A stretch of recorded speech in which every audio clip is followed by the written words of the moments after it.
চলুন দেখি বাবার বাড়ি।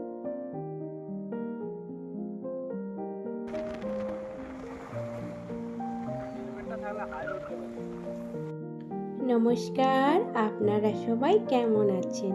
আমি তো খুব ভালো রয়েছি। আপনারা নিশ্চয়ই থাম্বনেল আর হেডলাইন দেখে বুঝতে পেরে গেছেন আমি কোথায় আছি। হ্যাঁ, আমি বাবার বাড়িতে রয়েছি। জামাই ষষ্ঠীতে বাবার বাড়িতে সবাই আগের ব্লগে নিশ্চয়ই বুঝতে পেরেছেন আজকের কি মেনু নিয়ে চলে এলাম। জামাই ষষ্ঠীর দ্বিতীয় দিন, সেটা আপনাদের সঙ্গে শেয়ার করছি। চলুন। তার আগে আপনাদের অনেক অনেক ভালোবাসা আর আমার চ্যানেলে অনেক অনেক আন্তরিক প্রীতি শুভেচ্ছা। আশা করছি আপনারা ভালো আছেন। আপনাদের ভালো লাগা, ভালো থাকা, সুস্থতা কামনা করে দ্বিতীয় ব্লগ নিয়ে চলে এসলাম। দেখুন, আমি এখানে মাছ নিয়েছি। এই দেখুন বন্ধুরা, আপনারা সবাই জানেন কেমন গরম পড়েছে। আজকে জামাই ষষ্ঠীর দ্বিতীয় দিন। এই দ্বিতীয় দিনে আজকে দুপুরের কি মেনু হয়েছে চলুন আপনাদের সঙ্গে ফাইনালি দেখাই। সাথে থাকুন, দেখতে থাকুন।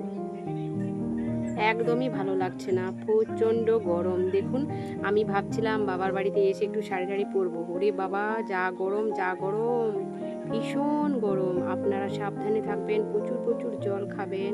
চলুন কি মেনু হয়েছে দেখাই। তো কালকে বাবার বাড়িতে আয়োজন হয়েছিল। আজকে আমরা 3 মাসি শাশুড়ি মিলে মানে জামাইয়ের আয়োজন করেছি। চলুন কি মেনু হচ্ছে। এখানে রয়েছে মাটন কষা আলু দিয়ে, তারপরে ছোটো ছোটো চিংড়ি মাছ দিয়ে সার। আমার বাবার বাড়িতে সার লাগানো হচ্ছে, সেই সারের সার চিংড়ি। আমরা দিয়ে বীজের চাটনি হয়েছে, মানে ডিমের চাটনি হয়েছে। এটা হচ্ছে সার চিংড়ি।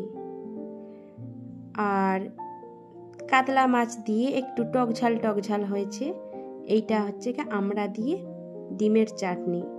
ওই যে বললাম, মাছের একটা টক ঝাল রেসিপি হয়েছে শুধু জামাইদের জন্য। আমরা আগের দিন অনেক মাছ খেয়েছি। আলু ভাজা, পটল ভাজা হয়েছে এখানে।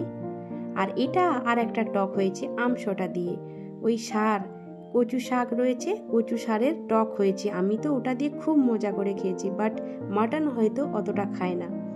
এই যে সমস্ত খাবার নিয়ে আমি বসে রয়েছি একটা সেলফি তোলার জন্য। এখানে বর্দি ভাই পাঁপড় ভাজছে। আমাদের সবসময় লাস্টে পাঁপড় ভাজা হয়, যাতে পাঁপড়টা অনেক গরম থাকে। সবাই বসে পড়েছে আর আমরা সবাইকে পরিবেশন করছি। এইভাবে আমার বাবার বাড়িতে সবাই এইভাবে আনন্দ করে থাকি। প্রতিবারে এইভাবে গেলে সবাই একসাথেই আমরা যাই।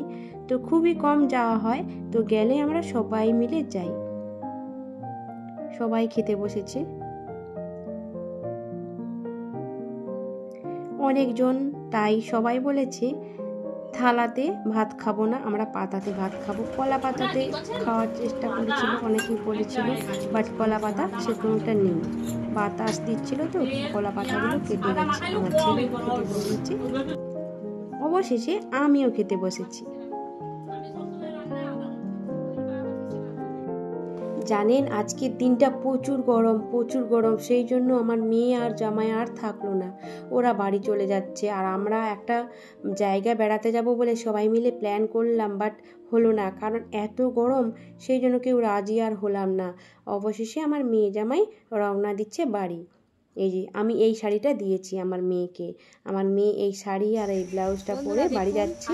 জামাই যে গেঞ্জিটা পরেছে। আমার অ্যাকচুয়ালি বিকালবেলা যাওয়ার কথা ছিল মানে বাড়ি। এই যে রেডি হয়ে গেছি, কিন্তু যেতে পারলাম না। আমার দিদিভাই আমাকে যেতে দিল না, বললো যে বিকালবেলা যেতে। তখন রেডি হয়ে গেছি, মানে কি করব, রিলস বানাতে চলে এলাম। এই আমার পুকুর, যেটা আপনারা কিছুক্ষণ মানে আগে দেখেছেন। আর এই যে গাছটা, এই আম গাছটা, এই যে এত বড় গাছটা, যে এই যে ডাল এইগুলো রয়েছে না, এই শিকড়গুলো, এই শিকড়ের উপরে বসে আমি ছোটবেলা না মানে ছিপ আটতাম এই পুকুরে, এইগুলোতে বসে। তো এইগুলো আমার এখনো স্মৃতি রয়েছে, সেই জন্য একটু সময় কাটাচ্ছি এখানে। বাড়িতে কি আয়োজন হচ্ছে সকালবেলা, সবাই মিলে একসাথে খাবো। চলুন যাই।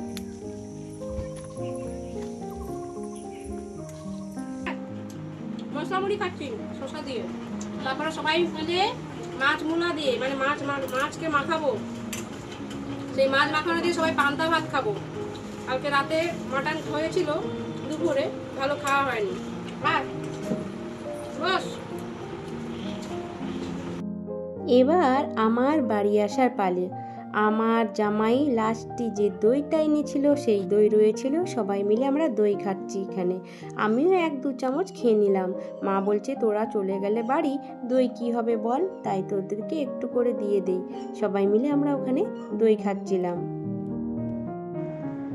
এবার আমি রওনা দিচ্ছি বাড়ি যাব বলে।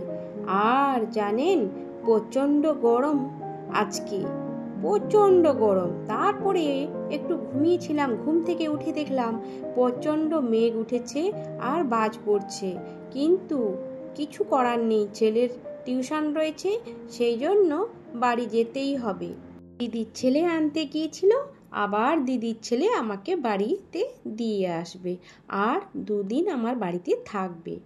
আমি ভগবানকে একটু প্রণাম করে নিচ্ছি। কোথাও যাওয়ার পর আমি ভগবানকে এইভাবে প্রণাম করি, কোথাও গেলে বা কোথাও যদি আসি এরকম প্রণাম করে নেই। এই যে মা, বড়দি ভাই, ছোটদি ভাই সব আমার বাবার বাড়ির এই যে রাস্তা, এই রাস্তাতে আমাকে সবাই দাঁড় করাতে এসেছে।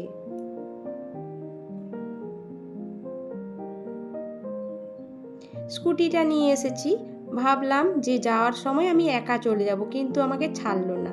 সবাই মিলে বলছে ওকে দিয়ে আয়, রাস্তা খারাপ। এই যে রাস্তা হচ্ছে দেখুন, এইটা রাধানপুরের রাস্তা।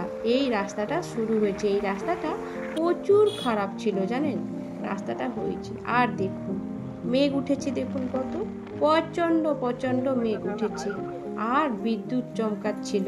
এই বিদ্যুৎ চমকাচ্ছিল, আমি তো খুবই ভয় পেয়েছিলাম। মনে হচ্ছিল কখন বাড়ি যাব, কিন্তু এখনো তো আধা ঘন্টা রাস্তা। কত মেঘ উঠেছে দেখুন, একদম অন্ধকার হয়ে এসেছে। আমি খুব ভয় পেয়েছিলাম, বাট অবশেষে কিন্তু আমি সুন্দরভাবে বাড়ি চলে এসেছি, কোনো অসুবিধা হয়নি। আর বিদ্যুৎ বেশি পড়ে না, মানে বাজ পড়ে না। কেমন লাগলো? আপনারা সবাই আমার পাশে থাকবেন, পুরোটা স্কিপ করবেন না, পুরোটা দেখবেন। অলরেডি বৃষ্টি এসে গেছে, এই জায়গাতে আমরা দাঁড়িয়েছিলাম অনেকক্ষণ, প্রচুর বৃষ্টি হয়েছে, সেটা আপনাদের শেয়ার করছি। দেখুন পাশে থাকলে খুবই ভালো লাগবে, ভালোবাসা দিলে আরও আমার উৎসাহিত জাগবে মনের মধ্যে, যে আমি আবার নতুন নতুন ব্লগ নিয়ে আপনাদের কাছে চলে আসব। এই যে দাঁড়িয়ে রয়েছি, মনটা একটু খারাপ যে কখন বাড়ি যাব। ভালো থাকবেন, সুস্থ থাকবেন, টাটা, বাই বাই, আবার দেখা হবে নেক্সট ব্লগে।